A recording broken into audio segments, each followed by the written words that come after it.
Live from Dublin and around Ireland, theatre takes centre stage.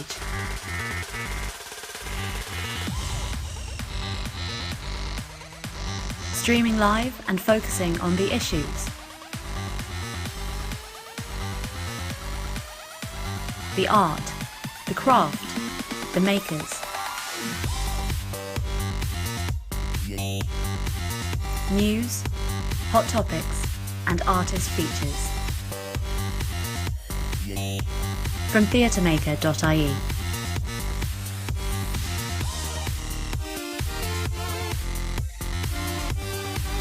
Tonight, I'll first be talking to Lian Bell and Katie Davenport about international influence and collaboration in their work. We'll speak to Lian about PanPan's 7th International Mentorship Programme, and we'll talk to Katie about the Prague Quadrennial. Next, Kelly O'Doherty had a fascinating conversation with Professor Brian Singleton, a world-class theatre scholar and beloved teacher at Trinity College Dublin. Brian helped us place Irish design in a broader international context and tradition. I'll then be joined by Mick Hurley, who recently designed the lights for Corcadorca's socially distanced show, Contact. We'll be talking about the challenges and joys of that particular project and about designing for non-traditional spaces. Also on tonight's show, Ionia Ni Chroinin, Denis Clohessy and Neil Fleming.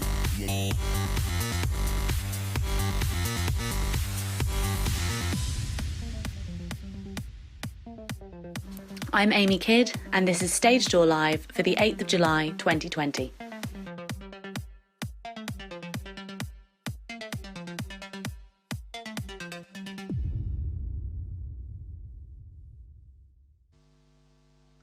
Hello everybody, a very warm welcome back to Stage Door Live for our 13th episode.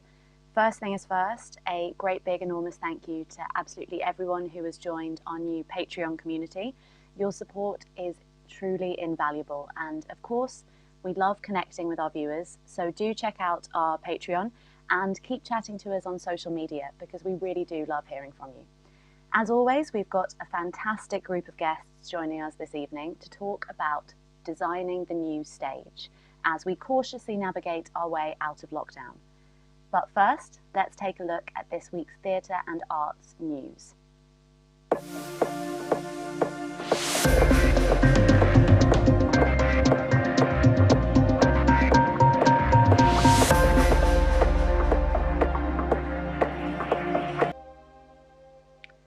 So starting off with some news from the Arts Council, Director Maureen Kennelly shared some welcome news for organisations in receipt of Arts Centre and strategic funding.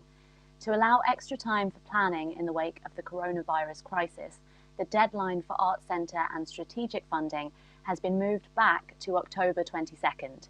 And according to Kennelly, we do also want you to take time to engage in detailed planning given the unprecedented circumstances, and we'll be offering you financial support to do this. We'll keep you posted on details of that financial support as they emerge.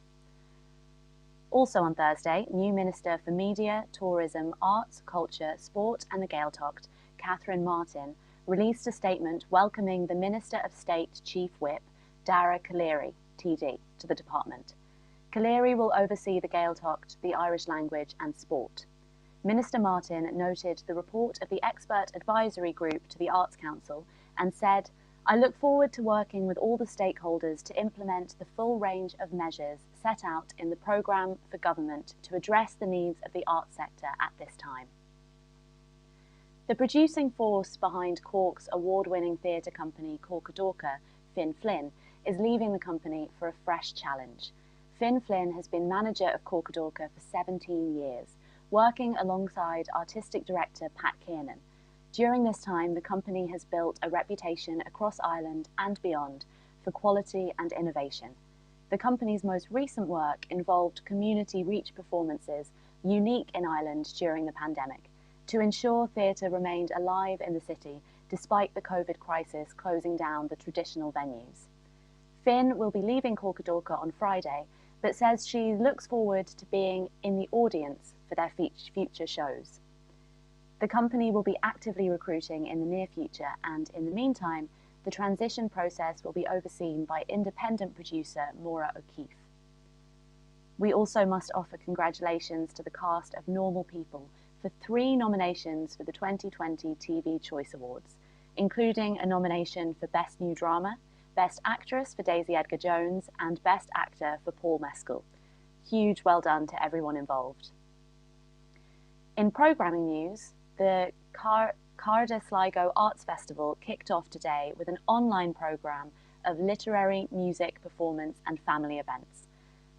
#Cardiff Connected runs through to this Saturday, July 11th. And yesterday kicked off the 32nd annual Galway Film Flár.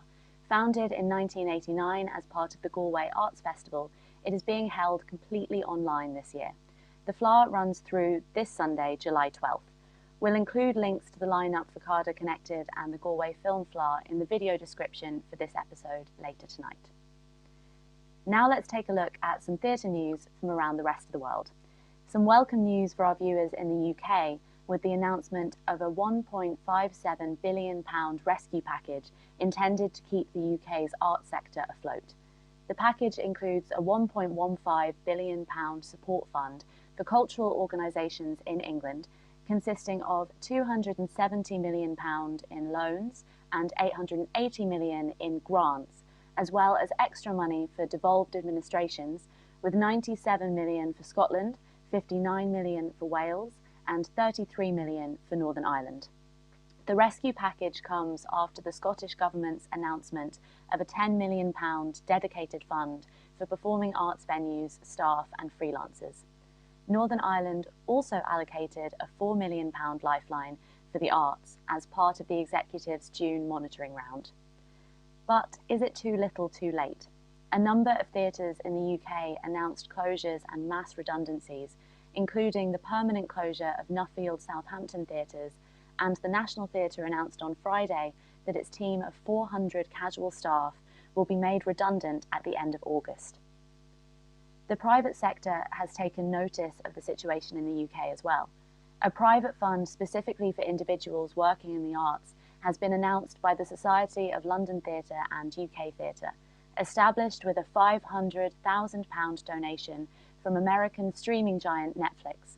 The fund aims to provide grants of £1,000 each for theatre practitioners who have been ineligible for government aid and who have not been able to work since theatres closed. Director Sam Mendes, who helped establish the fund, stated, "The Theatre Artists Fund is not for buildings or regular staff, but for freelance artists who actually make the shows that the public's paid to see." We'll share a link to the full application criteria in the show notes later tonight. And as always, let's wrap it up with a few current opportunities. For the writers in the audience, Laois County Council Arts Office, in association with Creative Island Laois and Dunamace Arts Centres, invites applications for a writer in residence. And the International Dublin Gay Theatre Festival has announced 5 new bursaries for new Irish LGBTQ+ themed writing. Westport's Music and Arts Festival, Westival, is accepting proposals for performance events for this year's programme, taking place from the 21st to the 26th of October. Submissions for this close Friday, July 10th. Proposals are also being accepted for the new emerging Street Talent programme from Spree, in partnership with the Irish Street Arts, Circus and Spectacle Network. The initiative is open to artists at all stages in their careers who are interested in creating quality and innovative walkabout performances that engage audiences in a street setting. Applications close on July 17th. And lastly, Create Ireland have announced their 2020 Artist in the Community Bursary Award, Collaborative Arts and Cultural Diversity. Offered in partnership with the Irish Refugee Council, the award aims to support individual professional artists from a minority, ethnic or migrant background working in collaborative, socially engaged arts practice. Applications for this close on August 17th. And there is some sad news to report. Monday saw the passing of Oscar-winning Italian film composer Ennio Morricone, whose credits included Clint Eastwood's spaghetti westerns, as well as The Untouchables, Cinema Paradiso, and The Hateful Eight. Morricone composed over 500 scores for film and TV and is considered to have changed the sound of cinema. The Broadway community has also suffered a great loss with the tragic passing of actor Nick Cordero. Cordero was nominated for a Tony for his role in Bullets Over Broadway and appeared in Waitress and A Bronx Tale. After a long battle with coronavirus, Cordero passed at age 41. As usual, we'll include all the news and opportunities mentioned this evening in the episode description and, of course, on theatremaker.ie as well. For more theatre and arts news, check in with us tomorrow at theatremaker.ie for our weekly blog, The News That Didn't Make It, for all of those important stories that had to be cut for time. And if you think that we missed anything, please do send us your press releases and suggestions to news@theatremaker.ie or DM us on social media. If you find value in Stage Door Live, please help us grow by letting your friends and followers know. If you're watching on Facebook, hit that follow button and give us a like. Take a moment to share this live feed with your friends and followers right now. If you're watching us on YouTube, make sure to give us a thumbs up, subscribe to our channel and click that bell to keep updated on our new and exclusive YouTube content. Your support helps us continue these important conversations about Irish theatre, now and into the future. And now it's time to get into our hot topic.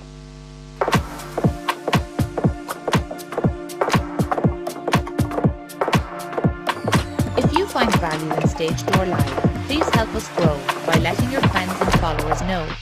If you're watching on Facebook, hit that follow. Our first guests tonight are Lian Bell and Katie Davenport. Lian is an artist, a set designer and a cultural project manager. For over 20 years, she has worked with some of the most significant arts organisations and contemporary performance makers in Ireland. She's currently producing PanPan's 7th International Mentorship Programme. And Katie is a set and costume designer based in Dublin, who has designed for most of the major theatre companies in Ireland, including the Abbey, the Gate, Irish National Opera, Landmark and Rough Magic. She represented Ireland at the Prague Quadrennial last year. Welcome to the show, Lian and Katie. Hello. Hi. Nice to have you on. Thank you so much for joining us. So I'd like to start off by talking to you both about some of your recent work. Katie, if we could start with you, would you tell us a little bit about the fall of the Second Republic and Breakfast on Pluto? Recent productions. I mean, Breakfast on Pluto actually would be previewing tomorrow if we were in a different universe. Wow. I guess, I suppose for the Second Republic, and we're talking about European theatre design, myself and Annie Ryan were looking at a lot of European visual artists and set designers as sort of a starting point, looking at kind of highly visually minded or abstract and otherworldly spaces. So it was sort of like a blown apart landscape of a room, kind of a multifunctional space that was able to become many different scenarios. Great. Sorry. No, sorry. I really jumped you in there, didn't I? So, Yeah. And Breakfast on Pluto, like what stage had you gotten to with that when you had to stop? At about a white card model stage in April. So I was kind of ploughing along for a couple of weeks, and then it just became a little bit more apparent that maybe that would be something that would be postponed.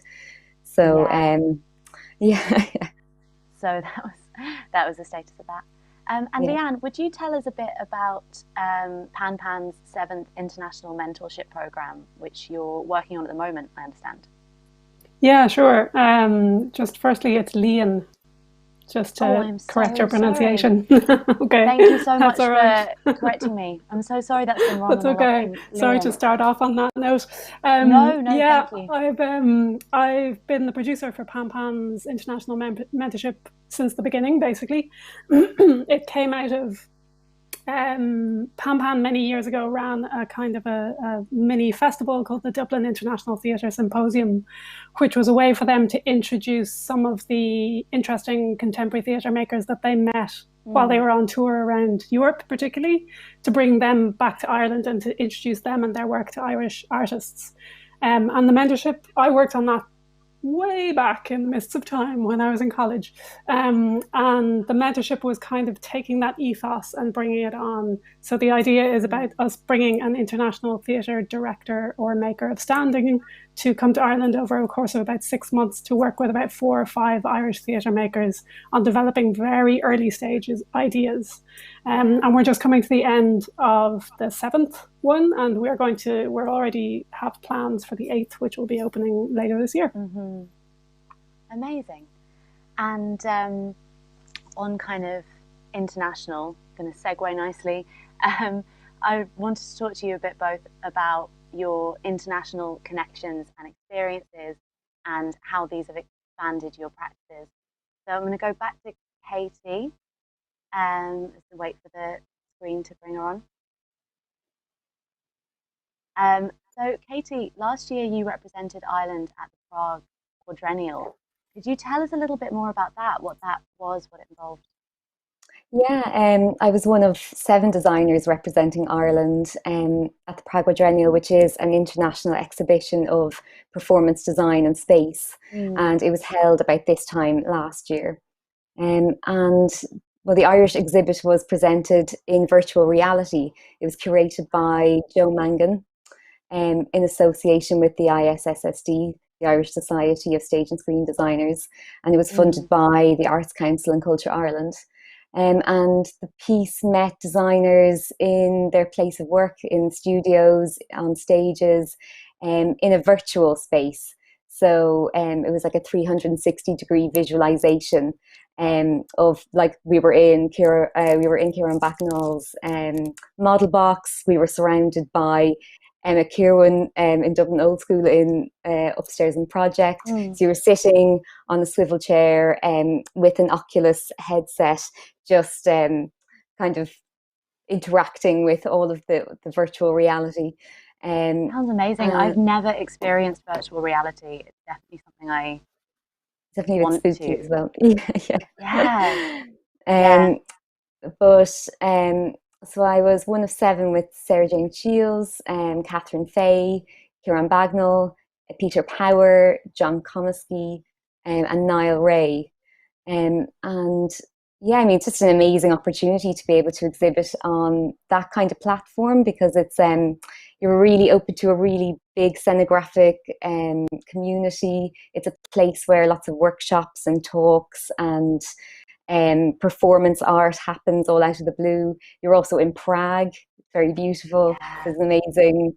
Yeah, it's kind of just wonderful to be able to chat with other designers and makers outside of a rehearsal room, I suppose. And the same with us as Irish designers, being in a place together, being able to be a bit reflective about our work. So yeah, it's a really wonderful thing to be a part of. Yeah, so valuable. And Lian, you did a couple of residencies last year, I believe, one in Paris and another one in Finland. Would you talk a bit about those experiences and what it meant to you to go off and do that, and why you felt it's important? Sure. I suppose I've only recently discovered this magical world of residencies. And the first was, like you said, in Paris, in the cultural centre, the Irish Cultural Centre in Paris, which is an extraordinary amenity that we have over there. It's a cultural centre right smack bang in a very beautiful part of Paris that's there to promote Irish culture. So they have a gallery and they have residencies, quite a small number of residencies each year. And it's quite, in a nice way, it's quite sort of prestigious to get a residency there, I guess. So it took me a few goes of applying to finally get one. Congratulations. And I spent, you did. Thank you. I was very proud. I spent 2 months there, actually the start of 2018. 2018. And it was sort of the first time in my life as an artist where I felt that I could go and make work of some kind of my own. I suppose probably Katie would agree with me. As designers, we're part of a team. We're often responding to somebody else's idea. We're given a proposal and we come up with something that adds value and creates the world and creates some kind of atmosphere of that proposal. But we're very rarely the instigators of our own work. So it was very interesting for me to go somewhere for 2 months and think, okay, what do I do when I'm on my own? What do I actually make? So I spent a lot of time, actually, a lot of it was about restocking my sort of interior pond, because the years before that had been the Waking the Feminists campaign, which I was involved in and had taken over my life. So it was a chance for me to kind of go and see a lot of stuff, read things, draw, talk to people, just soak it up. And then this year, or well, the end of last year, I was lucky enough to get on another residency for a month in Finland, which was a completely different experience because it was absolutely rural Finland, middle of nowhere, having a sauna every other day and kind of just being given a space. And we were asked when we arrived to not come with a project, to come along with sort of empty minds or open minds. There was 15 artists of different backgrounds, culturals, and also arts backgrounds. So everything from photographers and painters to performance artists, video artists, and so on. We didn't necessarily have to work together, but we were all sort of living and existing together in this place in the middle of nowhere. And on day 2, they took our phones away and turned off the internet. So we had the whole month of proper remembering what it's like to just have your own thoughts. You know, it's so rare to really just be with your own imagination, because I often think of something and I'm straight away onto Google, you know, looking up something to do with it, or has anybody else thought of this, or what other people have done things around this area. Whereas when you're without that kind of facility, you just have to follow your own train of thought and see where it takes you. And it's amazing. It's it's a really, really worthwhile thing to do. So some of the stuff that I've done has kind of come to sort of public fruition. So I did an installation in the Cultural Centre in Paris last year in the courtyard that came out of my residency there. And there's stuff that I've made in Finland, or that I've kind of got sitting and fermenting in the back of my mind, that will in different ways, I'm sure, come out in, whether it's through theatre work or whether it's through visual artwork, I'm not really sure yet. But all of it is so creatively nourishing as an artist. I would highly recommend anybody to go if you can. Yeah, such an enriching experience. And I'd like to talk to you as well, both of you, as you're both involved in networks, both national and international. And I'd love to touch on those. So Katie, you're involved, you mentioned earlier, in ISSSD. Would you share with our viewers what that organisation is and the benefits, kind of the functions of that? Yeah, so it's the Irish Society of Stage and Screen Designers, and it celebrates the work of designers living and working in Ireland in theatre, film and TV. And it's kind of the main representative body that's run by designers for designers. It's a hub of information and communication with the wider international scenographic community. And I think one of the main aims of it is to highlight the achievements of designers of the stage and screen here at a national level and at an international level. So being a part of preparing for the Irish exhibit for the Prague Quadrennial. Great. And Lian, you are in IETM, which is the International Contemporary Performing Arts Organisation. Would you tell us the same question, really? Tell us a bit about that. Sure. IETM sort of confusingly stands for nothing. It used to stand for Informal European Theatre Network, but it's way more than just theatre. It's performing arts now, and it's also way bigger than just Europe. It is international. That said, I think 80% of the members are European, but the key thing there is informal. So the idea is that it's a kind of a place, whether physical or virtual, a place for people to meet in a relatively informal way and get to know each other as artists, as creatives, as producers, whatever. It's not a showcase. It's not a place for selling your work.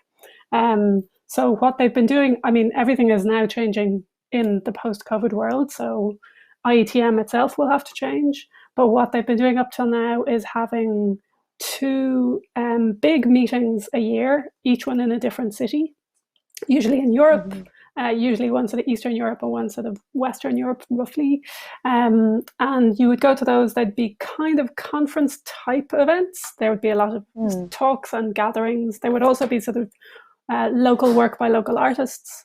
And it's a chance for you, it's certainly for me, it's a chance to get off the island, to see what other work is going on out there, because in reality, very little international work gets into Ireland.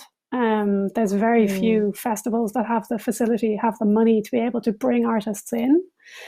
So we actually get to see very, very little international work here. So the only way to do that is to really get off the island and go and see things, or to see things online, obviously, which is not the same thing. And IETM is a place for you to get a little bit of an insight into a local scene, meet some of the artists, and meet your peers from around Europe and see what the kind of topics of conversation are, what are the prevailing trends or worries or questions. And it's a really wonderful way to learn what's out there, and to also sort of judge our own, as Irish theatre makers, judge our own capacity within that standing. But there are lots of, it's a membership organisation, but there are lots of things online that are available for free for anybody who's interested on IETM's website. There's lots of really good documents and reports and all kinds of things that people can access and have a look at. Yeah, we can put some more information about both of those organisations in our show notes for anyone watching that's interested. They'll be able to find more information there. So lastly, I'd kind of just like to talk to you both a bit about your actual design aesthetic and maybe your influences or your processes. Katie, so I was going to ask you as well first about Grief is a Thing with Feathers, which actually you were the associate designer on. So I saw that production when it came to Dublin. I love the design on that. And I was wondering if you could explain a bit about what the role of the associate designer would kind of have been on that production. Did you get any input into the actual design itself, or was it more about follow through on the tour? More like follow through, I suppose. Jamie Vartan, fantastic designer. I absolutely love his stuff. I'm really intrigued by his spaces, so really big privilege to work with him. And yeah, I suppose my job was to execute Jamie's design after it had been in the International Festival in Galway, for the Barbican in London, and for St. Anne's Warehouse in New York, which means that it's already been designed, but that you tend to it and sort of protect it, or you're there for when it re-rehearses and any new things that might come up while they're investigating the script again. You also look after the set as it moves between the set workshop and the paint shop, all through tech and previews. So yeah, not like I wasn't there with Jamie as he was designing it, but you sort of take it on like as if it's your own to look after and see it through until the night. Yeah. And you have, there's similarity in aesthetic with some of your own designs, like in, say, The Drowned World, also very kind of visual. And could you tell us a bit about what kind of maybe other designers that influence your style, or what your process is like? Yeah, I mean, so I like a lot of different theatre designers and visual artists, and I'm just always coming across more. But I guess particularly people like Katrin Brack or Anna V. Brock or Klaus Grunberg, German designers. I also love filmmakers like Roy Andersson or Jacques Tati. I saw one of his films, Playtime, when I was in college, and it had quite a profound effect on me. I think that probably most of my spaces could be lifted out of that film as well in some way. But yeah, I mean, visual artists like Duchamp or Catalan, kind of humor. I really enjoy wit in spaces. Um, yeah, lots of different art painters like Eric Richter. So yeah, a lot of European influences, I suppose. And I like those cold, public, isolated spaces. I suppose that Yeah, are a bit brutal. low apart. Yeah, I think that in those spaces you could kind of almost expect anything to just run into the space and happen. They kind of feel like they're just waiting for energy to just be emitted. Oh, yeah, lovely way of putting it. Great. And Lian, your work is also highly visual. Like when I sadly haven't seen any of Moonfish's actual productions live. But I was looking on your website and looking at a lot of your kind of production photos and everything. What kind of, I know with Moonfish it's devised, so that process would be kind of with a whole team. What would that kind of be like? Yeah, I suppose I've worked with Moonfish on two shows, Star of the Sea and Redemption Falls. But in general, throughout all my designing work, and I sometimes, I wouldn't say struggle to call myself a designer, but because I do maybe 2, maximum 3 designs a year, and that's it. Yeah. And the rest of the time I'm doing other things. So I'm always a bit like, oh, the design question, I don't know the answers. Lots of people do no designs a year, so I think you. But all like the works that I tend to, or the work that I tend to gravitate towards, I suppose the luxury of what I have in the setup of the way I work is that the administrative, producing, management type of work often is the thing that kind of subsidizes me to be able to work on the design projects that I'm really interested in. And I realized very early on that I'm not particularly interested in sort of traditional theatre. I'm not really interested in being handed a script and told, right, we need, a door over here and the stairs over here, please. Most of the work I do is devised with a group, like with Moonfish, or with some of the stuff that I've done that's site specific. I'm really interested in making work that's in quote real places, or at the very least using a theatre as a real place, looking at theatre in the building itself. So I tend to respond to those kind of projects and ways that I can bring my own sort of creativity into it. So from a Moonfish perspective, we sort of, they invited me to come along on Star of the Sea a few years ago, and we got on very well, and thankfully they invited me back for Redemption Falls. But it's a really interesting process because for them, they're actually creating it. It's not just being devised as it goes along by a writer and a director. It's being devised by a group of people, and it's very egalitarian, and it shifts all the time. So in design, in a design way, the design has to be quite flexible, I suppose, so that things at the very last minute can change and can accommodate that. And personally, I personally like design that kind of stays out of the way. That it helps the story without overpowering the story. I mean, I suppose that's probably all of our ambitions. So yeah, I suppose a lot of my design would be quite minimalist in some ways, partly because I'm working usually with companies that don't have a huge amount of money, but partly because it's something that I like. I like to have something small that's meaningful rather than something big and grand. But that's just that's my personal aesthetic. And also, I realised we probably didn't go into enough detail earlier about Pan, the symposium, and everything.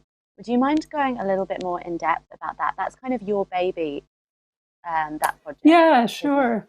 It is. I mean, I've run a couple of different artist support programs over the years, and this is one of them. The other one is a big one that's kind of kicking off at the moment called Gap Days. But the Pan Symposium or the Pan Mentorship, this year, the outgoing mentor, who's Kelly Copper, who's one of the two people who runs Nature Theatre of Oklahoma, based in New York, who are an incredible theatre company. She's just finishing work. Excuse me. She's just finishing work with 4 Irish theatre makers. Let me get these right now. Siobhan Denis, Richard Walsh, Maeve O'Mahony, and Sarah Gordon are the 4 she's been working with over the last 6 months. And because normally at the end of the mentorship, we would have a kind of a physical get together, usually in the Gate studio, where the participants get to talk a little bit about what the ideas are that they've been working on. Physically, we can't do that this year, of course. So we invented a thing called Pan Pan Symposium Hour, which is, I quite like it, the title, because it's kind of like a radio hour. And we are on Zoom every Thursday afternoon. And the participants already have talked about their work at this point. And the last one is happening tomorrow, which it's free. You can sign up to it if you're interested. It's via the Pan Pan website, which is just panpantheatre.com. But tomorrow it's going to be Kelly Copper. Yeah, I do. Yeah. And like I said, it's free. I'll just email everybody a link a couple of hours before we kick off. And tomorrow it's Kelly Copper talking a little bit about her work, but what I've particularly asked her to talk about is Nature Theatre. Like, they've toured the world. They've been commissioned by the most extraordinary places, from, the Festival d'Avignon and the Théâtre de la Ville in Paris to I can't even remember, places in Germany, Steirischer Herbst and Graz, like all kinds of amazing places. But they come from a kind of an aesthetic of making work essentially in their apartment with whatever happens to be around them, and with kind of, in some cases, with whoever happens to turn up. So I've asked her to talk a lot about that because of the sort of situation we're in, just that ethos of like making work with what you have. And then in her case, taking that small sort of brilliantly homemade thing and scaling it up to be on big like European stages. So I think it's going to be an interesting conversation. She's also got great humor, and she's good crack. So, and it's an hour, 4 o'clock tomorrow. What else are you going to be doing? Yeah, I think we'll all be tuning in. We all have a meeting at 4:30, but I'm sure we'll make it 5, so we can tune into that. Thank you so much to both of you for coming on and for talking to us about all of those wonderful things. Have a lovely evening. Stay safe and well, and good night. Thank you. Thank you. Thank you.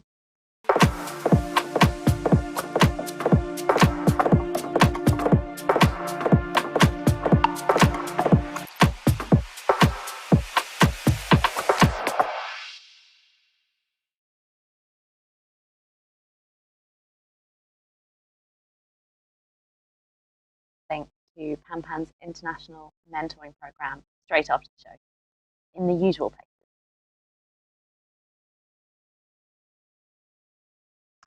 In this week's first Art in Isolation, we're going to hear from Ionia Ni Chroinin from Moonfish Theatre Company, who we just mentioned in that interview there. Based in Galway, Moonfish was founded by Ionia and her sister Mairead Ni Chroinin in 2006.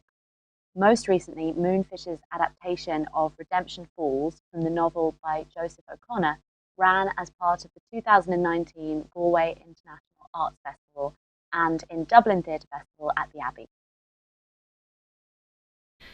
It's Ms. Ionia Ni Chroinin. I am co-director of Moonfish Theatre along with my sister Mairead.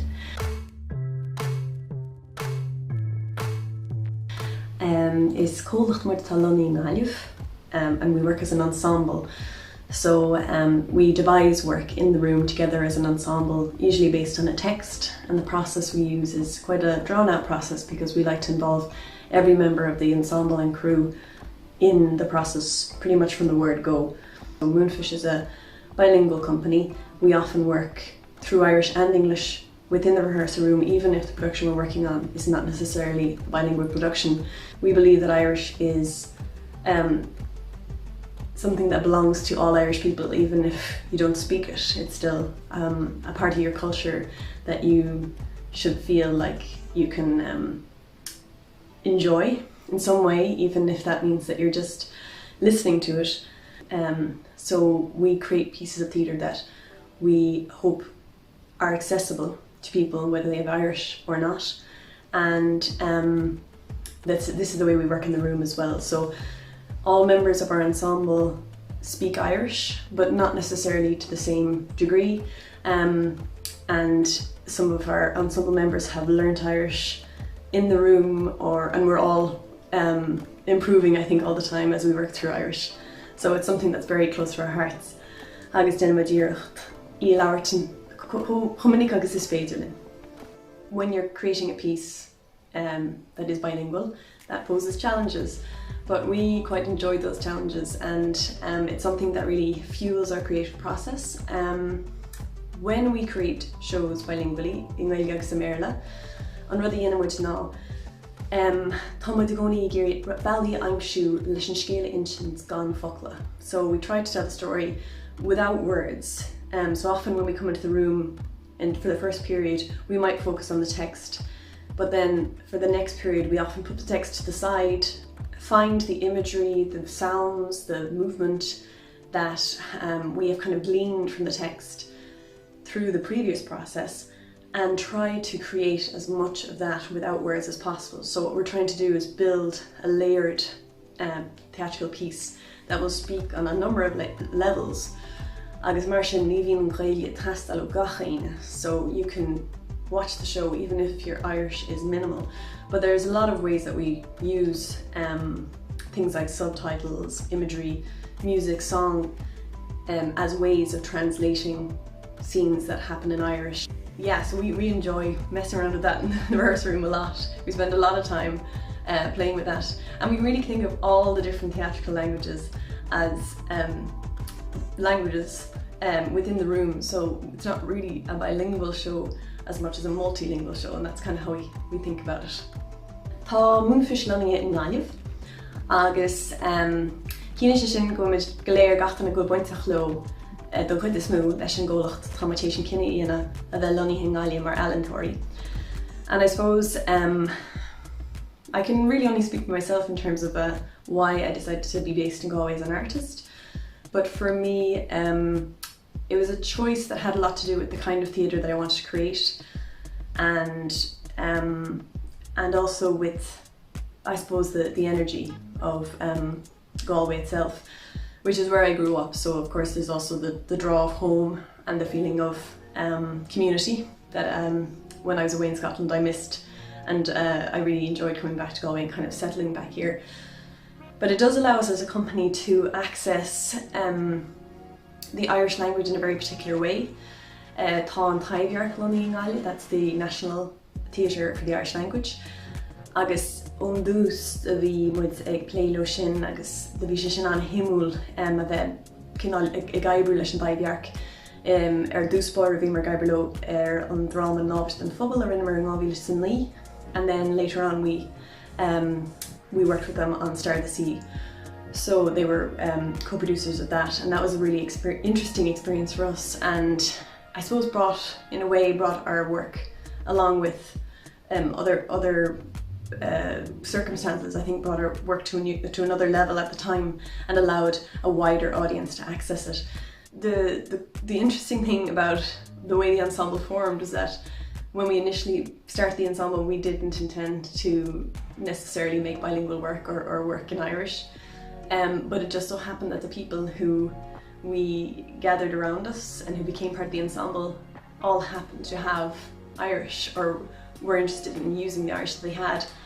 And when we realised that, we thought that it would be a fantastic thing to use in the room. Maybe that's something that Galway has, is that it does draw people to it who have an interest in the language, and so it's a very rich place to live in that sense. I think we found that there's a real grá for the teanga here, and possibly all over the country, but it's certainly been a lovely experience to find that community here. And of course a lot of our actors also work with Branner, who work bilingually as well, so that's really been a lovely relationship. And also there's just a lovely sense of support between the companies and shared actors, creators, So there's a really lovely ethos within the Irish speaking community here that makes creating work a joy. The design process for Moonfish, I would say, is probably quite different from the design process that happens with other companies, I'm guessing, but certainly in my experience. We work as an ensemble from the word go, and we consider the crew to be part of the ensemble. So we try to get our crew on board as early as possible in the process, which often means that they're there on the first day, or at least within the first week of production or of development. Agus tá sé sin chosimil Galore Valley, tá sé chosimil daoine a tá brandú an drama Valley éagsúla bheitiste seomra ón dús. It's really exciting to have people in the room who are looking at it from a design point of view right from the get-go, and it also is exciting for the actors because rather than the two worlds only colliding at the very end of the process, it gives us the opportunity to allow them to grow organically and to really feed off each other. And our process is long and drawn out and starts from a very small seed, I suppose, and expands, and we never know which direction it's going to go. So it's interesting, I suppose, from a design point of view, because the designers that we work with have been very willing to allow that process to grow organically in a way that is quite changeable, I suppose. And then of course we also are very keen on the use of space and movement, song within our pieces, so the costumes have to allow for all that as well. And also we often take on multiple characters, and those characters can be male or female. I guess it's another one of those things that is really fascinating when it comes to the audience, because when we first started playing with gender on stage, we weren't sure how it would go down, but we found that if you invite the audience to take that leap, it gives them, again, a greater sense of ownership, a greater sense of participation in the piece. And the more you push that, I think the more that increases. So we have always loved that aspect of play on stage, and also as an ensemble that really worked to kind of give female actors bigger, more chunky, interesting parts than are usually given to female actors. We've enjoyed playing with that and having that freedom on stage. So when it comes to costume, I guess we wanted that freedom to be there in the costume as well, but also to challenge the audience, to allow them to see that we're not pretending to be of another gender, but we are using theatre to open up those boundaries and to kind of play within that sphere of gender. We had a brainstorming session there about a month ago that was really exciting, because we just opened it up to totally new ideas about what kind of theatre can be created outside of a theatre space, and even outside of a digital space. You know, what kind of theatre can still allow the audience to have that live, even interactive experience, but doesn't have to take place in a theatre. We haven't been in a room together, obviously, rehearsing, and being an ensemble, that's tricky, because the way we work is that we devise. We're having to find new ways of working as well, and that's an ongoing process, but we have a bunch of time of us, I guess. Ceapan go glór dí maithach an teachta machas.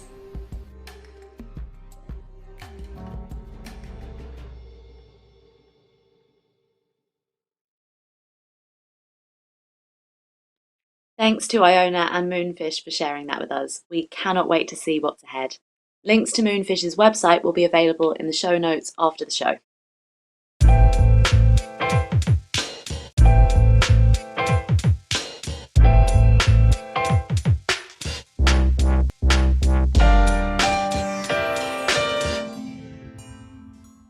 And joining us now, we have Stage Door Live correspondent Kelly O'Doherty. Hi, Kelly.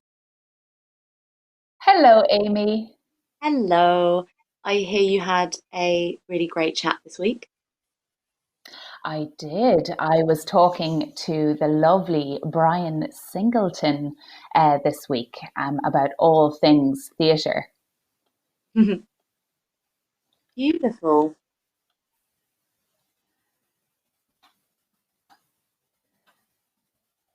So that sounds fascinating, and I can't wait to hear more about that.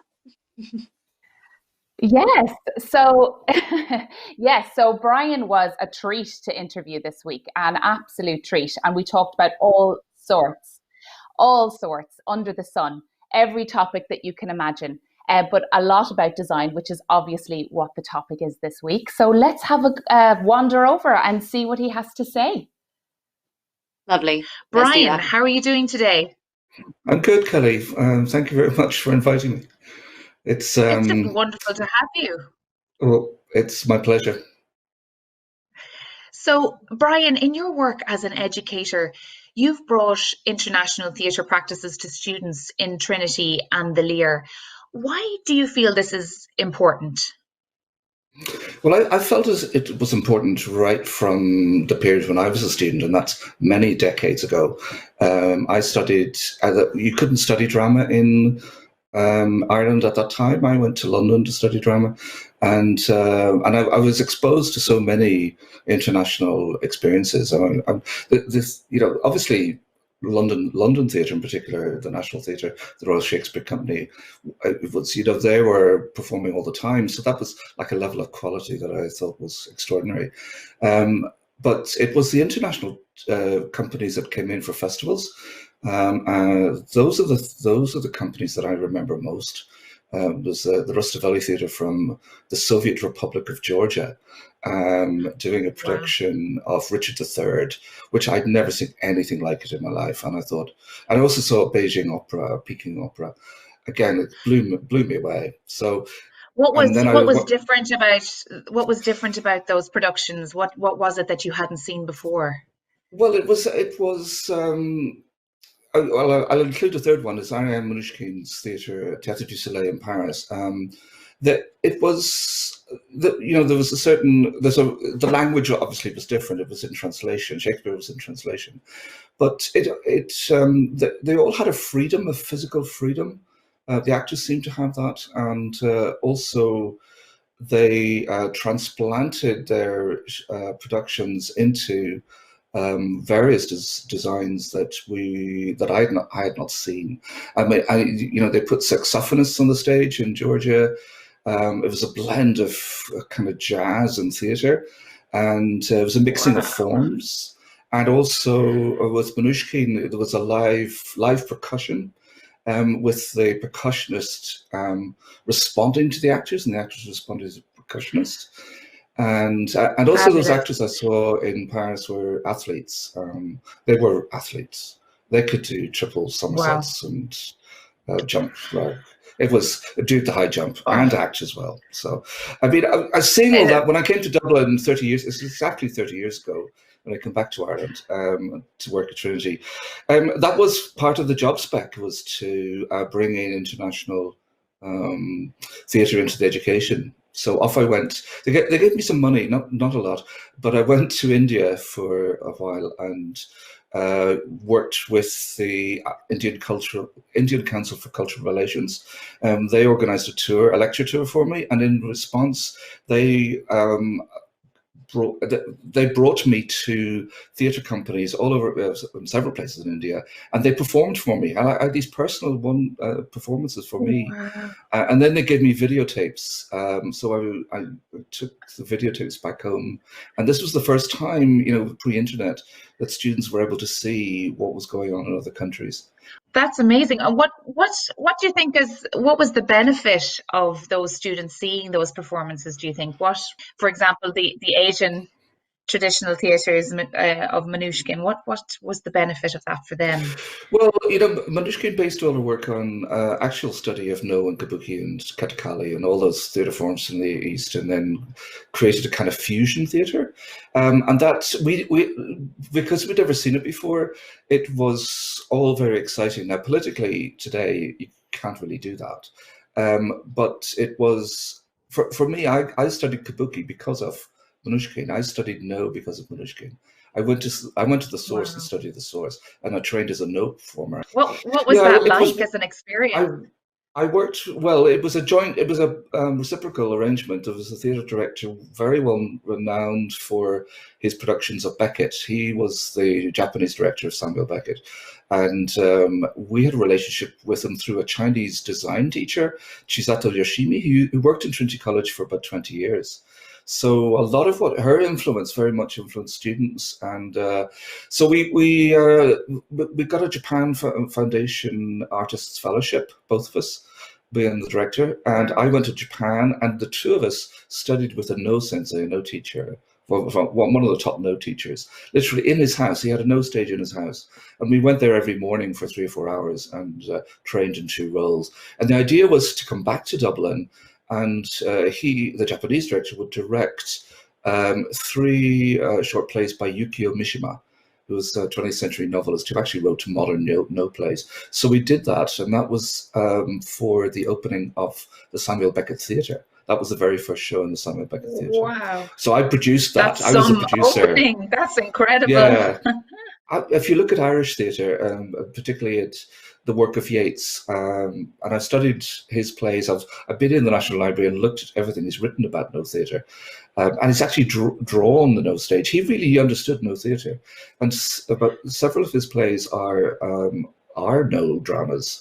For me, it was not just a case of looking at Asian cultures and showing students what they did and how different they were to us. I was actually showing them to see how they related to what we did, and how in the past our predecessors, theatrical predecessors, actually understood. Irish theatre has always been considered to be kind of kitchen sink or cottage drama. You know, it's telling the family story, and for family, read nation. It's about the nation, and so these no dramas, they kind of dispel that myth. They're completely they're based literally on rituals and transformation. Yeah. But it was live art actually that really brought me into new dimensions of what theatre meant. So when I came to Trinity, they asked me to, first of all, teach theory. There wasn't theory, so teach performance theory, but also to bring in an international dimension. And the course that they told me to teach was non-Western theatre. And that's many of my graduates and people probably, that's what they were referred to. That's how I was known. It was non-Western theatre. Now it's a term you don't use anymore. Some people call it world theatre. Even that doesn't mean anything. So now I don't teach it as a separate item. I blend it into everything else. It's just one aspect of, because the students now are on the internet, they can see all these things at the same time. Yes. They can see them before I see them. It's a lot more accessible now, isn't it, to see world theatre, thanks to, as you say, the internet. 30 years ago, I was the purveyor of knowledge. I was the conduit of the knowledge of Asian theatre to students, whereas now I'm not that. Technology has taken over that role. And so what I do is kind of mediate. I mediate their perceptions and try and get them to see things in different ways. So it's a different way of teaching. It's much more enjoyable, actually. Yeah. Oh, that's good. That's good.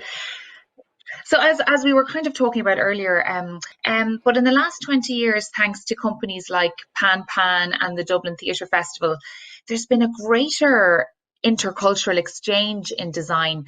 Can you talk a little bit about that, Brian? Pan emerged in 91 or 92. And they were, the graduates of ours who really were experimental, this, really avant-garde work. And they took their work to Europe, and this was something unusual. Most Irish work prior to that would go to the UK, to Anglophone world, to London, Glasgow, Birmingham, New York, Philadelphia, Washington, to the diaspora. Whereas this company went to Poland and Germany and places like that, that wasn't a traditional route for Irish theatre. And of course, they brought back the influences from all those places, and it was very different types of theatre that they brought back. Would that have been seen as quite a risky thing to do? At the time, yes. But for me, we hosted the first couple of international symposia that Pan did. So people registered for the symposia, and there were workshops from visiting companies and performance and visiting companies, and a lot of dialogue. And I remember that, I felt that's the sort of thing we should be doing. I was a young lecturer, and I thought, I didn't see anything risky in this. There's no risk in this. This is we're in a place of education. These people are at the beginning of their career, and they're experimenting. And what is theatre apart from experimenting and creating something new rather than recycle the old? And so it was risky, and it was experimental, but what they did was they attracted a new audience. There was an audience for that. Yes, and it was a risk that paid off very well for them. Brian, as we engage with international designers more and become aware of the work of, say, Castellucci or the post-dramatic theatre, do you think we're beginning to approach design differently? For me, it was essentially postmodern theatre or post-Brechtian theatre. Brecht already changed theatre to show us, and for political reasons, to show us the machinery of theatre and not get caught up in the illusion. So that had an impact on certainly on a lot of young companies in Ireland, like Theatre Club in particular, Force Entertainment, who do a lot of their work in Berlin as well. In English, I saw them in Berlin. I spent a year in Berlin, 2009-10, watching all of this work at the Hebel am Ufer, which is the How at the Schaubühne. Lots of microphones, bare stages, and it was so the scenography was actually the machinery of theatre. That was the scenography. The characters introducing themselves. I'm an actor playing the role of. And after a year of that, I came back to Dublin, desperately wanting a good story. Just give me a good story and characters, and let me just be swept away with it. But it's actually, I love both. But I came back, once I'd evened off the experience, I actually love both. With Castellucci, Romeo Castellucci came, I think, 3 times to Dublin with his different productions. Right. And he's very much a designer, but a philosopher, a very interesting political thinker, and he has his own laboratory, and with most of his children involved in it. I think his daughter's now running the laboratory, which is essentially a big white barn, and he gets all the kids to paint it in whatever. It's to stimulate their imagination, but his shows are very, very philosophical in a very, very visual way. Yes. And we had 2 of the shows in the Beckett Theatre, and there was 1 in the O'Reilly Theatre at Belvedere as well. And he is interested. He's cutting edge. There's one show, the last one, Tragedia and Comedia 4. He didn't. It was a contemporary tragedy. And the place or the performance started off with a static robot on stage, dressed as a kind of little Michelin man. And a live baby sitting all on its own on the stage. What? 200 people facing this. Oh, and God. Nothing happened. Absolutely nothing happened, except Castellucci was controlling the robot. So if the baby moved, the robot would move. And the baby would interact. Some babies interacted with it. It was a different baby each night. Okay. But some spectators couldn't handle it, and they walked out because they didn't understand there was zero risk because their parents were literally a few inches away. Did the baby cry or give out at any stage? And most of the 6 shows, was it 7? There's only one was a little bit anxious on the night. Most of them, they were laughing and chuckling away, and even one of them acknowledged the audience. They thought the audience was great when we were lit up. And, that's brilliant. And he was literally pushing the boundaries of acceptability, what the audiences can take. Because that scene was over, and then there was another scene of a policeman in a almost like childlike costume of something you'd buy in a fancy dress shop, with a rubber truncheon. It wouldn't hurt anyone. And he was almost play beating someone, and then had a whole canister of fake blood. And he would beat the prisoner a few times and then spray the blood on the floor. And the prisoner was writhing around in the blood. It was more like a choreographed dance, actually. And it really wasn't. I mean, it was just violence which was kind of dissected. So you couldn't see it as violence. It was just... Yeah. Was it very shocking to the audience at that time? What was shocking was Castellucci, who was in the control room. Every time the actor beat the prisoner, and sometimes he didn't, you could hear that it was rubber and it wasn't hurting him. You could hear that. But Castellucci pressed a sound cue, which was a loud, and he put the loudspeakers underneath the seating bank, and literally everything just reverberated. Oh, okay. And he kept doing it until somebody walked out. That's what So was that his aim? Well, right. Okay. Yeah. It was a commentary on on content on the internet. People watch the real stuff quite a lot, and it's uncensored. Whereas he was showing on stage completely fake, it's totally unrealistic violence. There wasn't actually any violence, and yet that's what people walked out of. And when it's not violence, it's amazing though when you take away the screen. It's almost when you're watching violence on a screen, you almost feel like there's that extra layer between you and the violence. You have that in a theatre, and that layer is taken away. It was Hitchcockian. It was like Hitchcock. Yes. Wow. Well, obviously all those images that he presented have stayed with you. So he's a very effective designer then. Yes. I think it was all of the imagery had such an effect on everyone, and including me. It was the violence of the sound, not the visual violence, that was affecting, and it just made me think more. It made me think more about what I'm watching on TV, and what is it that's making me feel that way. So how has our current situation broken traditional boundaries of the four walls of the theatre, and how will that influence theatre going forward, do you think? I was reading online about an opera company in Madrid. They staged an opera where that only required a small orchestra, so they could spread out the small orchestra in a large pit and keep the social distance.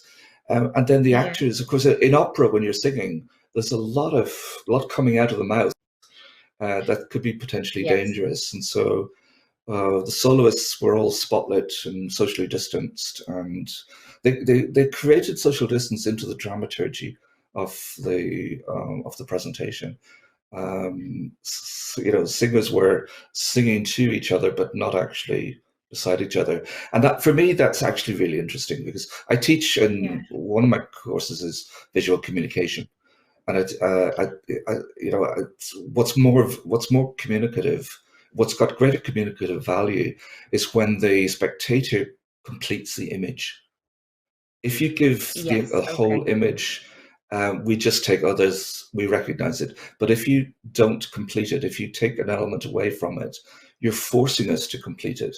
You're making the audience more active. And I think social distancing, you see it around, people have invented, elbow. Yeah. This is a new sign. I never knew this meant something. Yeah. This is a new elbow, sign. So all these new, it's the new handshake, isn't it? And there's the other gesture when you go to hug and then you stop. It's almost like pouncing.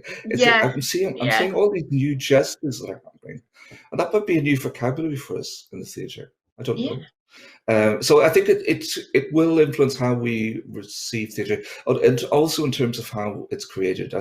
I think we're going to have a lot more work outside, because the risk is less outside. The audience doesn't have to be outside. The actors could be outside and the audience inside, or you just reverse it then. The actors are there, but we're not allowed in.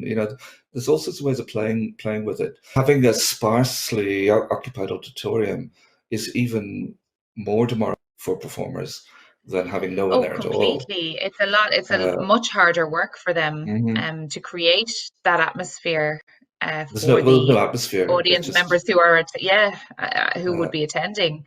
So yeah. So you've got to rethink that. We've got to rethink how the audience is experiencing it, and what they're contributing to the performance. And it's thinking around, how do you get more people into the experience? So think of it rather as an experience more than as this is an audience and this is what audiences do. I'm being fascinated with. I'm doing a lot of research in the last few years about the end of the 19th century in Paris, and some of the things that were created there for entertainment. This is the era of the waxworks, people going in to see not kings and queens and emperors and what have you, but they would recreate scenes of murders, that would be in the newspapers, and people. So they'd be visualized. People were going to see them. The Paris City Morgue was a huge attraction. What they did every day was, if there were bodies would turn up without identification, because people were flooding into the city for work. They didn't have IDs the way we would have, and if they died, they didn't know who they were. They didn't know who these people belonged to, and so they would, like a shop window display, have a curtain, like Brian Thomas, and with curtains, and they would display the bodies, and it was really for identification purposes. So people would go, if they'd lost relatives, go and see if they were. They would go and see. Where it became a form of entertainment, really bizarre, macabre entertainment. And then if there were no bodies on a particular day, there were riots because there was no experience for the people.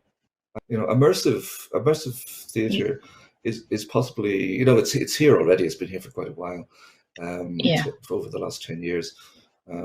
But sometimes, like I've written a book on Anu Productions' work on the Motto cycle, where a lot of that took place in the street, where half the time I didn't know. I know the actors now, but at the time I didn't really know the actors, and I didn't know whether it was an actor speaking to me or it was a member of the public. I didn't know how to react.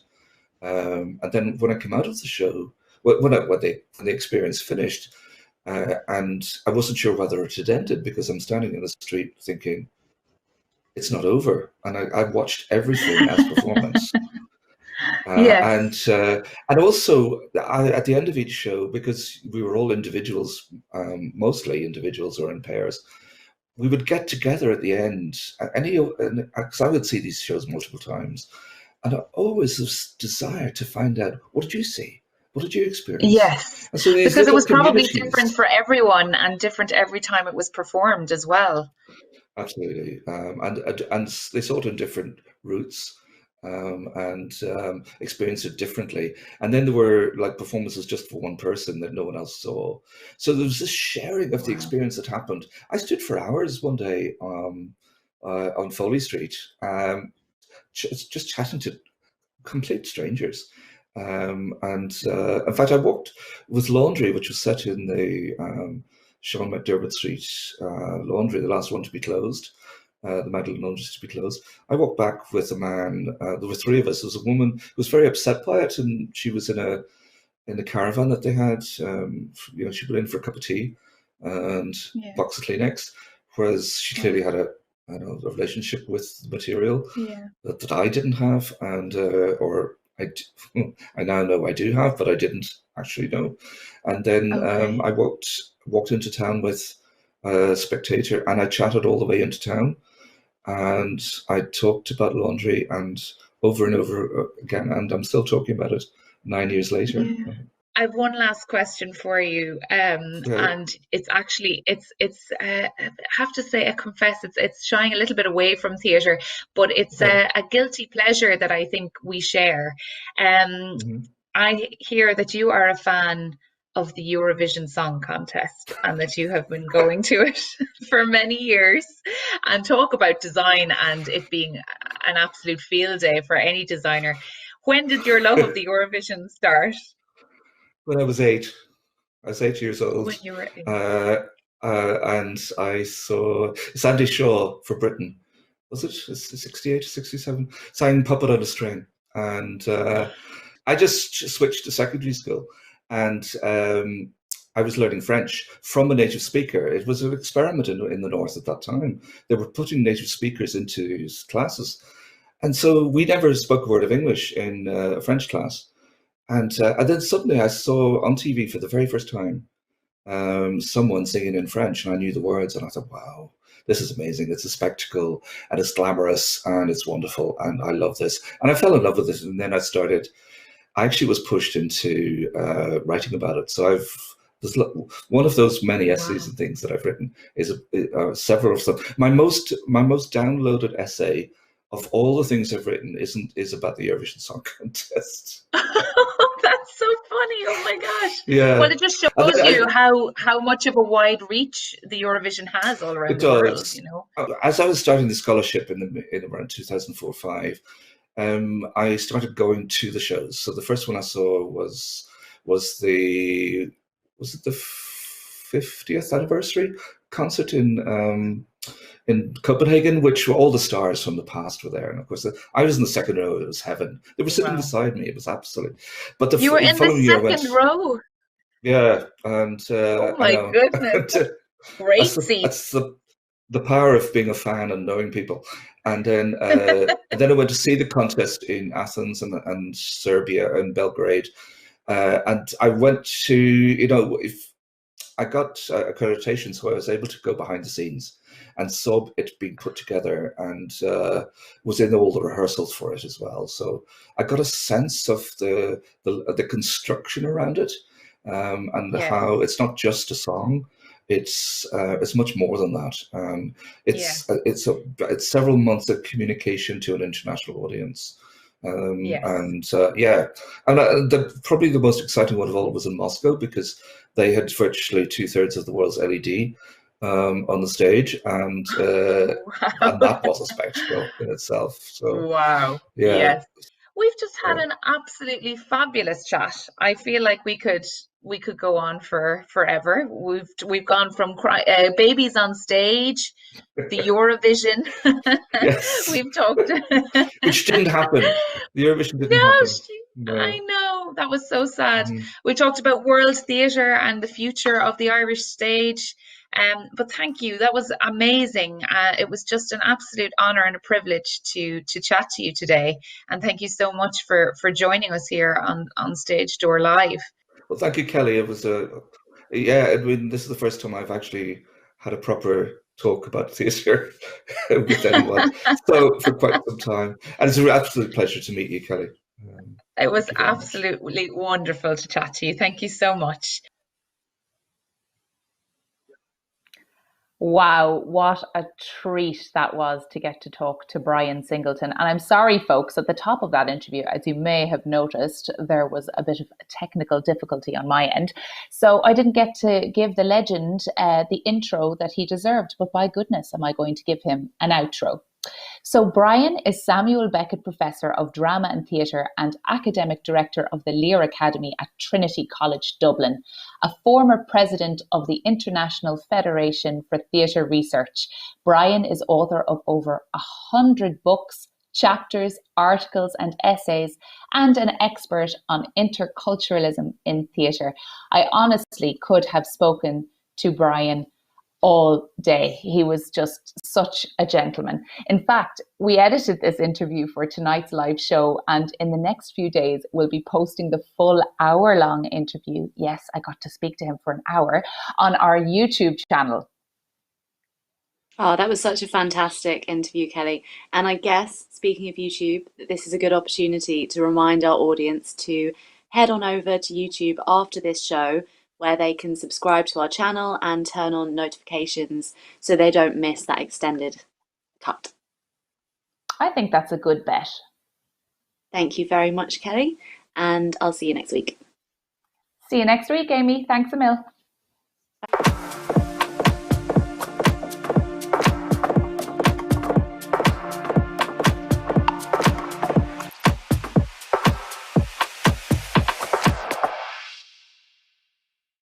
And up next, We have a very special insight into the work of a composer and sound designer from Denis Clohessy. Denis is a composer for film and also a composer and sound designer for theatre. Over the past 20 years, he has worked on many of the most notable Irish productions for both stage and screen. His recent credits include The Fall of the Second Republic by Corn Exchange and the documentary Abbey Feel Good by Atom Films. Hello, my name is Denis Clohessy and I'm a composer for film and theatre and also a sound designer for theatre.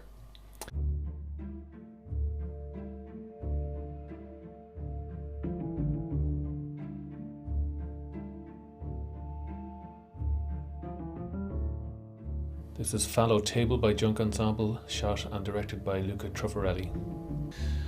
The role that I would have in theatre in particular is, I guess, bringing atmosphere essentially to the piece. Obviously I'm going to be watching a lot of what the actors are doing. Depends on what the script is like. Often the set and the costumes will have an influence on what I do. But the role can vary greatly. It can be pretty minimal, and I have done a couple of productions which I've never seen. So the director may have asked me for just some kind of like linking piece, or something to get from one scene to another, maybe twice in the whole production, and it hasn't been asked of me to come and see the production, but I have produced nonetheless. To other productions where I'll do a lot of pre-production in advance, perhaps maybe a musical or something. I'll be writing a lot of songs in advance, and then I'll essentially be in most of the rehearsal. After composing, rewrites, all that kind of thing, we'll work it through with cast and singers, and then unleash it on the world in all its glory. And here's the notation for the chords. So these are all real cellos, but recorded in Vienna, and then I buy a software package and I can assign them to my keyboard. This year I was fortunate enough during the lockdown to have been awarded the Irish Times Theatre Award for Best Soundscape for The Alternative, for The Examination, and for In Our Veins, 3 different productions, and they were all quite varied, but they all did have music and sound as a kind of something to the forefront of the production, even though actually, so for example in The Examination it was quite minimal. A couple of big moments, but generally speaking it was quite minimal. But without it, I really think the production wouldn't have been able to get to the level that it got. I mean, the writing and the acting and everything was top notch, but I felt I was able to bring another level, I guess, to the production that I think gave it a cohesion, I suppose. The alternative with Fishamble was kind of a multimedia event anyway. There was live TV cameras and studio, and the audience were kind of involved as if they were a TV studio audience. So there was lots of stuff about sig tunes and lots of microphone work that we had, and lots of kind of storytelling based on video inserts. So there was lots of score and elements like that I would have brought in to make it feel like it was a kind of historical piece, or a kind of a light piece, or that kind of idea. And then In Our Veins was kind of a historical piece based on Dublin and the kind of the Monto district, and that was mostly score work we did in that. A couple of songs that the cast sang, some fantastic singers in the cast. So all in all, they were big productions, but they were quite varied and different from each other.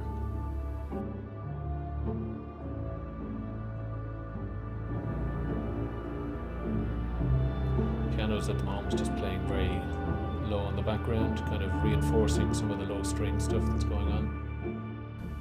When the lockdown was announced in mid-March, I was in rehearsals for Circle of Friends, and that obviously stopped completely production, as did all the other productions that were coming up. So I had a Broken Talkers show that we were about to start, The Misunderstanding of Myra with Junk Ensemble in the Dance Festival, which would have been in May. Shadow of a Gunman in the Gate was coming up, and various things were lined up after that through the summer and up to the festival. So that all stopped. I mean, it was a worrying moment, but you know, thankfully we got the COVID payment that came in, so that stabilized things, and that actually gave me a bit of time, gave me a bit of space, I think, to think. A few things I'm working on. I'm actually practicing piano a lot more, which is good because I've been very remiss in that. But I've begun working on a few different things myself. I've done a few small projects. Fallow Table is one of the pieces that I did, which I really enjoyed. That was a piece that was modelled on equipment used in the 60s. This too is a built-in part of the Logic Pro system, which is just another EQ, but I've done nothing with that. I've just put it through it to give it that kind of warm sound. But I think the lockdown has been, it was obviously very worrying at the start, but I do feel it's given me that kind of headspace to kind of reevaluate and have a think about the work that I've been doing. But it's also been really useful for kind of retraining in a way, and I've been, you know, going through bits of software and scores and orchestrations and how do you do this and that, learning new tricks and just that's been really useful, I think. Reclarifying a lot of things for me as well. I'm very much looking forward to getting back to work whenever we can all do that safely. There's a few things starting soon. We have a Rough Magic show in Kilkenny with Stanley Townsend in a one-person production, but with a very limited audience. So that'll be my first experience of a mid-lockdown show, but with the theatres open. So it'll be very interesting to see how that works out. And then hopefully a couple more later on in the year. So we'll see. I mean, it's still financially very unstable times, so that's still worrying, but we'll have to see what the new government is going to do for us. What I've done is, for example, taken out low end on this EQ, equalizing, which is basically the frequencies of the sound. So if I don't like a particular sound, I'll take out a frequency or reduce it or something. This is a compressor. This kind of just tightens the whole sound.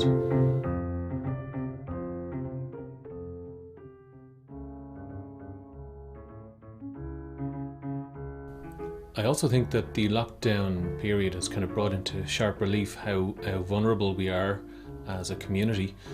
So I think companies just need to be aware of that, that how the freelancers are exposed financially and kind of in terms of their livelihood.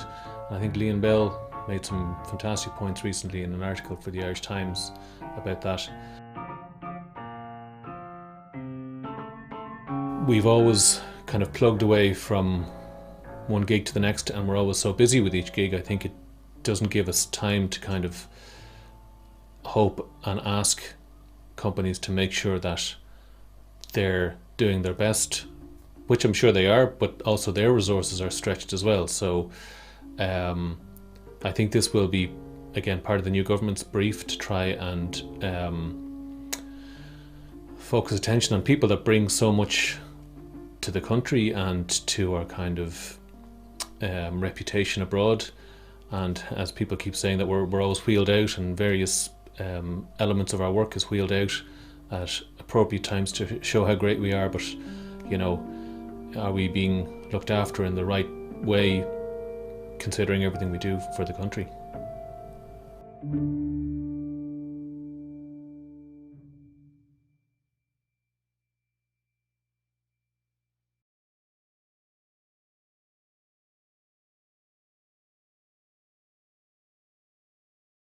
Thank you so much to Denis for sharing that and giving us an exciting glimpse into his creation and design process.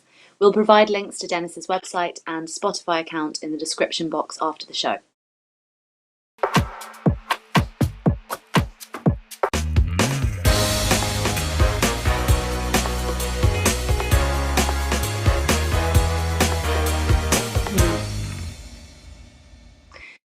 Moving from the international to the very local, I'm thrilled to be speaking to Mick Hurley. Mick is a Cork-based lighting and video designer working in theatre and in live events. He's worked with so many companies, including Cork Opera House, the Everyman Theatre, and Corcadorca. His most recent project was Contact, a socially distanced piece presented at Cork Midsummer Festival's Midsummer Moments this year, bringing performance to the audience's own homes. Welcome to the show, Mick. Thanks. Hi, how are you this evening? I'm good. All good. How are you, Amy? Very good. I'm very good, thanks.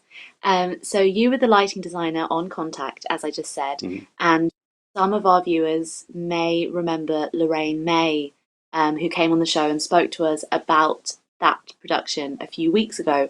It sounded so exciting and was a highly visual performance. So how did you get involved in that project?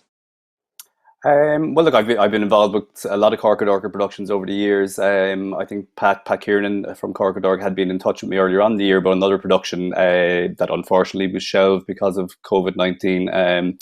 So he said that, look, he had vague ideas about maybe putting something online like other companies were doing, but he really felt that he wanted to try and produce something that was live. So he asked me if I'd be interested, so I was obviously delighted. There wasn't very little else happening, so I was kind of thrilled to be asked and to be involved. You know, so yeah, fantastic. And what was the creative process like on that project? A little bit different, I guess. Like, so it's probably the same as everybody else. There was lots of Zoom meetings initially, like, you know, so to try and thresh it out, you know. So, but I think Pat had an idea from the outset, like that it was going to be obviously brought to local communities, to housing estates, and presented on people's greens. So he produced a short document which kind of outlined that. And I suppose because of COVID-19 and all the rest, there was this idea in terms of the scenery that there would be a perspex partition would be part of it, you know. So and I guess from the outset as well, it was always going to be a two-hander. But purely visual. No, there was never any mention of dialogue. So it was, you know, just very much a piece of visual. Yeah. And did the social distancing bring with it any kind of technical difficulties or any unexpected technical scenarios? Look, I suppose we had to be cognizant of that from the outset, you know. So and I suppose that kind of fed into what we were going to be doing in terms of the look of the show, and that, like, I don't know, you may have seen some images or video clips from it. So the crew were all dressed in white overalls, were masked up, wearing gloves and stuff like that, and a couple of the crew had kind of spray units which were meant to mimic disinfectants, you know. So so look, it was very much with the virus in mind, I think, like, you know. So so I guess Corcadorca would have contacted Cork City Council initially. Like, in fairness, they were really good, and the liaison officer who worked very closely with us all the way through as well. So in terms of making sure that we had, you know, the right types of greens and stuff like that, and the right types of communications were provided to the local people in each of the parks. So I guess it was trying to keep it a little bit of a secret, so that you didn't have people arriving from other areas, and it was just, you know, a kind of a letter drop that was done then to kind of to inform the local residents that it was going to be happening. Yeah, such an exciting idea. Was that in a traditional theatre production, you know, the curtain comes down, you have applause, either, you know, rapturous or faint. Then you have reviews, but there's such a sense of kind of people's enjoyment of it. There's an immediate sense of whether a project worked or not. As an artist in that setting, people at their windows and everything, did you still feel a sense of that when the performance ended? Very much so. I think, you know, I guess it wasn't a theatre going audience. I suppose you might have had a few theatre people would have come along to some of the performances, but, you know, for the most part, it was the local residents. They were, you know, we kind of landed there and presented a show to them. I suppose there would have been the occasional kind of few heckled words and stuff like that in the background, or a few comments as we were setting up. But amazingly enough, it was, you know, people, you know, it was like a really attentive theatre audience as soon as the performance itself started. And I think people really got it, you know. So, and, you know, without fail, I think across 16 different performances, there was a round of applause at every single one, you know. So, and a big thank you to all of us as we were leaving the sites and stuff like that, you know. So people got it, I think, you know. So yeah.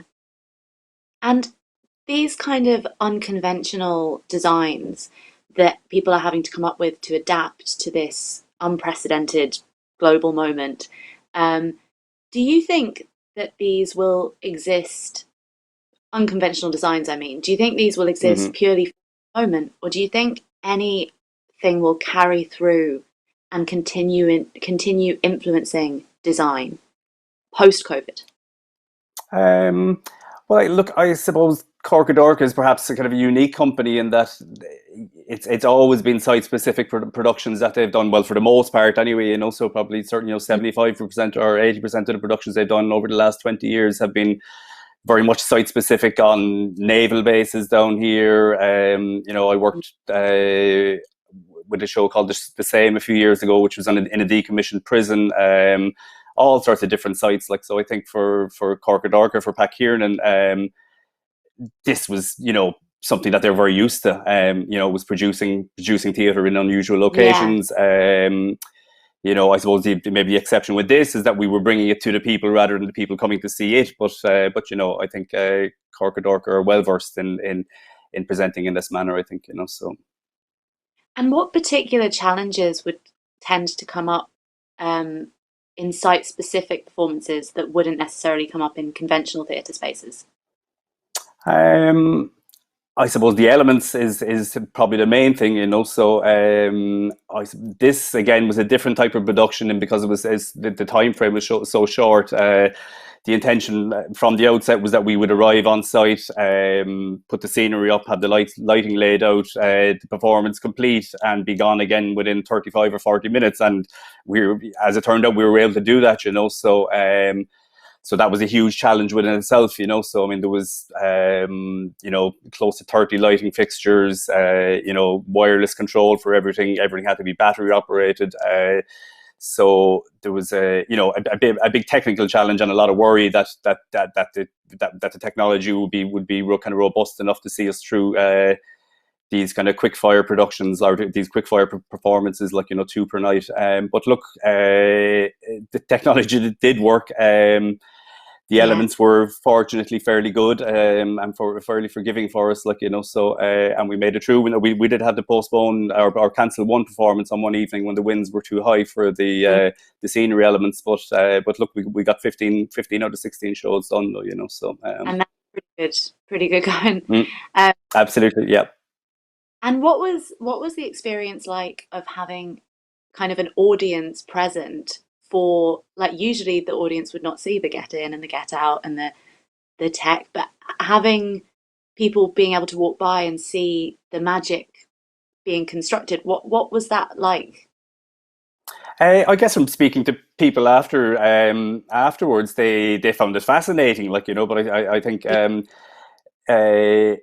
I think look, Pat was very clear from the start, that this would be part, that the crew would be part of the performance, that the setup would have to be kind of part of the performance as well. So even though we had limited physical rehearsal time, I think we focused very much closely in on the choreography of the sequence of the layout of the set, of the sequence of the laying out of the lighting, the movement of the vehicles, and the getting the cast onto site and stuff like that. So that was probably one of the challenges. Now we only had kind of 3 or 4 evenings of rehearsal time at a site outside the city here, but look, that was probably the main challenge, aside from the cast doing their part. From the technical side, would have been rehearsing that choreography and getting all those elements correct and running it to a reasonable time. I suppose we didn't have the window where we could maybe take 30 minutes or to set it up. It was always going to be that 15 or 20 minutes that we would have been dependent on. Yeah, so a theatrical experience from start to finish.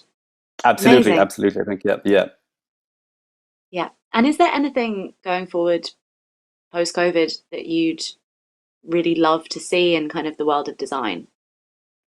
Is there anything? Actually, no, sorry, I have a better way of phrasing that question. Is there anything that it's not been possible to do during COVID that has made you realise you really miss that thing? It does, I guess. So I mean, look, live theatre is, I think audience members sitting next to each other or being in close proximity to each other. The interaction maybe before or after shows and stuff like that is that's something that we all miss, I think. So and I suppose with contact with the play, it was family groupings and stuff like that in, as I say, in housing estates, but it's theatre audiences, it's auditoriums, it's people sitting down, or even in the case of Corcadorca shows, different groups of people coming together to watch a show, so that's what I think everybody's really missing, I guess, so. Yeah, of course. Mm-hmm. Thank you so much for talking to us about that experience. I wish I said this last time we talked about it on the show, but I wish I was a Cork resident that got lucky enough to get a letter through my letterbox. Indeed. I think they were all very lucky people, I think, so. Thanks so much for joining us, Mick. Good night. Thanks very much, Amy. Take care. Good night. If you find value in Stage Door Live, please help us grow by letting your friends and followers know. If you're watching on Facebook, hit that follow button and give us a like. Take a moment to share this live feed with your friends and followers right now. If you're watching us on YouTube, make sure to give us a thumbs up, subscribe to our channel and click that bell to keep updated on our new and exclusive YouTube content. Creating live content is a costly endeavour. If you'd like to help us keep the conversations going, please hop on over to our Patreon page, where you can become a patron and gain access to exclusive patron-only content. patreon.com/theatremakerie. You can find us on most social media, Facebook, Twitter, Instagram and YouTube at theatremakerie. Catch additional news, blogs and sector coverage on our website, theatremaker.ie. Watch this space, there's more exciting content on the way from theatremaker.ie.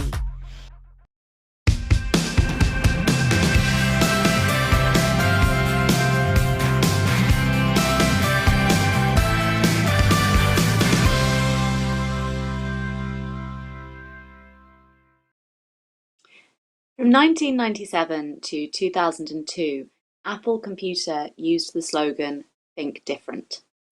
The Think Different campaign was critically acclaimed and won awards across the board, including an Emmy and a Grand Effie Award for Best Commercial. Think Different was Apple's new play into a new internet world where absolutely everything had changed. The campaign was the re-emergence of a company that just months prior had cut a third of its workforce and was 90 days away from bankruptcy. Steve Jobs reinvented Apple, redesigned it from the inside out, and it is now, as we all know, a company worth more than $1 trillion. Now, our sector is not exactly the same as Silicon Valley, but as we re-emerge from the devastation of this pandemic, we may want to think like them. Life is coming back, festivals are going ahead, albeit with modified programmes. Theatre companies are exploring their options, and some of them will make the jump back too. Buildings are making plans to reopen soon as well. So if we can learn anything from Apple's success, it is that design does lead the way. Steve Jobs put designers in the driver's seat. In fact, there are stories that Jobs insisted that even the insides of every device they made had to be beautiful. The elements that users would never see would always take precedence, no matter the cost. Design leading the way. Like Romeo Castellucci's work, where the entire environment is controlled, where the soundtrack makes the visuals even more effective. The morbidity of our lives now doesn't have to look like the displays of the Paris morgues, but it does have to awaken our senses and possibly to go into territories that we haven't tread before. If we are to make it back and whole, a new stage must be designed. And that design is not only in how we entice audiences back with our brilliant marketing, our own Think Different campaigns, but in how we design the physical space that becomes our theatre. Our production managers will implement safety standards, but it will be up to our designers to make theatre that still speaks to the soul in the new environments that we will be asked to create. The place of design is not to decorate the stage, not to complement a script or flatter a director's vision, but to frame our experience of living. And the best design creates new frames. We're not alone though. Brian Singleton has shown us that artists have been through all this stuff before. We may be on an island here, but we are not insular in our nature. There is a whole world out there of inspiration. We're creating new environments that may not be exactly what we're used to, but we're creating a new type of theatre, a new stage. And maybe, out of all of this devastation, we're creating and pushing our art forward. It's a part of our jobs, a part of our need, a part of our passion to constantly create differently, to learn from our history, to think internationally, and to learn from abroad, to think different. And that's it from us tonight. So next week on Stage Door Live, we'll be looking at theatre for young audiences. Very excited about that. And here to leave us with a reading of Poem 11 from My Coney Island of the Mind by Lawrence Ferlinghetti is Neil Fleming. Neil Fleming has been acting since he could speak and walk at the same time. He has done loads of plays, from the silly to the sublime. He's also done a bit of TV, a fair bit of film, and wants to continue acting until he can no longer walk and speak at the same time. So good night everyone, and we'll see you next week at 7 p.m.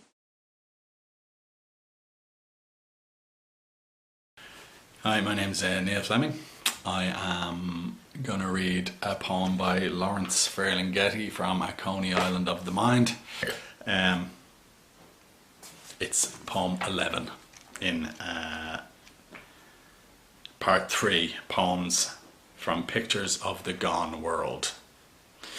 That's kind of interesting. I just read a book called The Gone World, which was terrifying. Anyway, my mum gave me this book of poetry. She had it signed by the eponymous Ferlinghetti at some reading in DCU, I think. So I've always been very fond of this poet and this poem. The world is a beautiful place to be born into.